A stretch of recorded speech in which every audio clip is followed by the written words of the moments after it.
Praise the lord. ఈరోజు దేవుని వాగ్దానము, మేలు చేసిన వారు జీవ పునరుత్థానమునకును, కీడు చేసిన వారు తీర్పు పునరుత్థానమునకును బయటికి వచ్చెదరు. యోహాను సువార్త 5వ అధ్యాయము 29వ వచనము. సహోదరి సహోదరులారా, యేసయ్య చనిపోయిన వారి పునరుత్థానం మరియు దాని తర్వాత వచ్చే తీర్పు గురించి ఇక్కడ మాట్లాడుతున్నాడు. ఆయన ప్రజలందరికీ జీవాన్ని ఇచ్చేందుకు మరియు తీర్పు తీర్చేందుకు శక్తిని కలిగి ఉన్నాడు. ఇక్కడ యేసయ్య 2 రకాల ప్రజల గురించి, వారి పునరుత్థానం గురించి మాట్లాడాడు. 1 మేలు చేసిన వారు, 2 కీడు చేసిన వారు. మేలు చేసిన వారు జీవ పునరుత్థానమునకు బయటికి వచ్చేదరని, కీడు చేసిన వారు తీర్పు పునరుత్థానమునకు బయటికి వచ్చేదరని చెప్పాడు. ఇక్కడ మేలు చేసిన వారు అనగా విశ్వాసులు అని అర్థం. ఎందుకంటే ఇతరులకు మేలు చేయడం విశ్వాస యొక్క లక్షణం, చెడు చేయడం అవిశ్వాస లక్షణం. విశ్వాసులు నూతన జన్మ పొందినవారు. వారు ఇతరులకు పూర్తిగా భిన్నంగా ఉండే నూతన సృష్టి. ఇందుకు రుజువు ఏమిటంటే వారు మేలు చేస్తూ ఉంటారు. అవిశ్వాసులు కొన్నిసార్లు తమకు మంచి పనులుగా తోచిన వాటిని చేస్తారు, కానీ అలా చేయడంలో వారి ఉద్దేశాలు వేరే విధంగా ఉంటాయి. అంతేగాక అస్తమానం దేవుని కుమారుణ్ణి నిరాకరించి దేవుని వాక్కుకు లోబడకుండా తమ పతితమైన భ్రష్ట స్వభావం అనుసరించి నేరమయమైన జీవితం జీవిస్తూనే ఉంటారు. తీర్పుకు గురై శిక్ష అనుభవించడం కోసమే వారిని మళ్ళీ బ్రతికించడం జరుగుతుంది.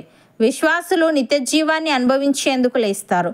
దీనిని బట్టి తిరుగుబాటు మరియు పాపంలో జీవించడం తీర్పు పునరుత్థానానికి, విశ్వాసం మరియు విధేయత జీవ పునరుత్థానానికి కారణమని అర్థం చేసుకోవచ్చు. భక్తుడు ఈ విధంగా అంటున్నాడు: దేవుని అనుగ్రహము మారు మనస్సు పొందుటకు మిమ్మును ప్రేరేపించుచున్నదని ఎరుగక, ఆయన అనుగ్రహైశ్వర్యమును, సహనమును, దీర్ఘశాంతమును తృణీకరించుదురా?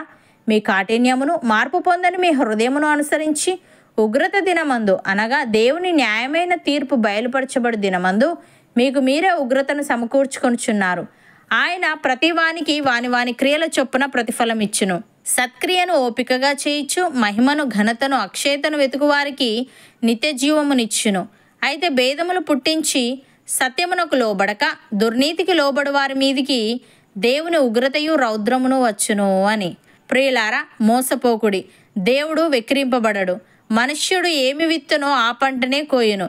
ఎలాగనగా తన శరీరేచ్ఛలను బట్టి విత్తువాడు తన శరీరము నుండి క్షేమను పంట కోయును.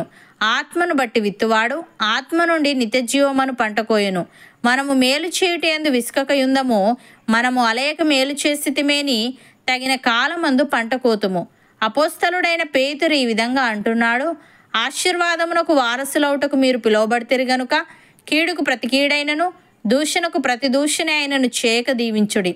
జీవమును ప్రేమించి మంచి దినములు చూడగోరువాడు చెడ్డదాన్ని పలకకుండా తన నాలుకను, కపటపు మాటలు చెప్పకుండా తన పెదవులను కాచుకొనవలెను. అతడు కీడు నుండి తొలగి మేలు చేయవలెను. సమాధానమును వెతకి దాన్ని వెంటాడవలెను.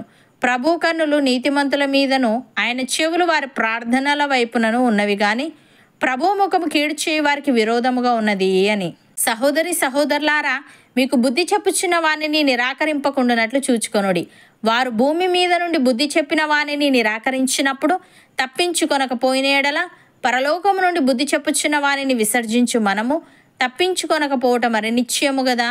అప్పుడు ఆయన శబ్దము భూమిని చెలింపజేసెను గాని, ఇప్పుడు నేను ఇంకొకసారి భూమిని మాత్రమే కాక ఆకాశమును కూడా కంపింపచేతును అని మాట ఇచ్చి ఉన్నాడు. ఇంకొకసారి అను మాట చలింప చేయబడనివి నిలకడగా ఉండు నిమిత్తము అవి సృష్టింపబడినవన్నట్టు చలింపజేయబడినవి బొత్తిగా తీసివేయబడునని అర్థమిచ్చుచున్నది. అందువలన మనము నిశ్చలమైన రాజ్యమును పొంది దైవకృప కలిగి ఉందము. ఆ కృప కలిగి వినయ భయభక్తులతో దేవునికి ప్రీతికరమైన సేవ చేయుదుము. ఏలి అనగా మన దేవుడు దహించు అగ్ని అయి ఉన్నాడు.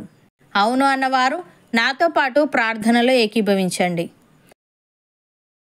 పరిశుద్ధుడా, ప్రేమగల తండ్రి, మేలు చేసిన వారు జీవ పునరుత్థానమునకును, కీడు చేసిన వారు తీర్పు పునరుత్థానమునకును బయటికి వచ్చేదరని, మేలు చేయడం విశ్వాస యొక్క లక్షణమని, అవిశ్వాసులు అస్తమానం నిన్ను నిరాకరించి నీ వాక్కుకు లోబడకుండా తమ భ్రష్ట స్వభావం అనుసరించి నేరమయమైన జీవితం జీవిస్తూనే ఉంటారని నీవు తెలియజేశావు.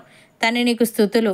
దేవా, మేము మా కాఠిన్యమును, మార్పు పొందని మా హృదయమును అనుసరించి ఉగ్రత దినమందు అనగా నీ న్యాయమైన తీర్పు బయలుపరచబడి దినమందు మాకు మేమే ఉగ్రతను సమకూర్చుకొనక సత్క్రియను ఓపికగా చేయిచు మహిమను ఘనతను అక్షయతను వెతుకుచు నీవిచ్చే నిత్య జీవమును పొందుకునే వారంగా ఉండుటకు సహాయము దయచేయమని ఆశీర్వాదమునకు వారసులవుటకు మేము పిలువబడితిమి గనుక కీడుకు ప్రతి కీడైనను దూషణకు ప్రతి దూషణ అయినను చేయక దీవించుచు చెడ్డదాన్ని పలకకుండా మా నాలుకను కపటపు మాటలు చెప్పకుండా మా పెదవులను కాచుకునే వారంగా ఉండుటకు కృప చూపమని నీ కృప కలిగి వినయ భయభక్తులతో నీకు ప్రీతికరమైన సేవ చేసే భాగ్యము మాలో ప్రతి ఒక్కరికి నీవే దయచేయమని యేసుక్రీస్తు నామమున ప్రార్థిస్తున్నాము తండ్రి. ఆమెన్.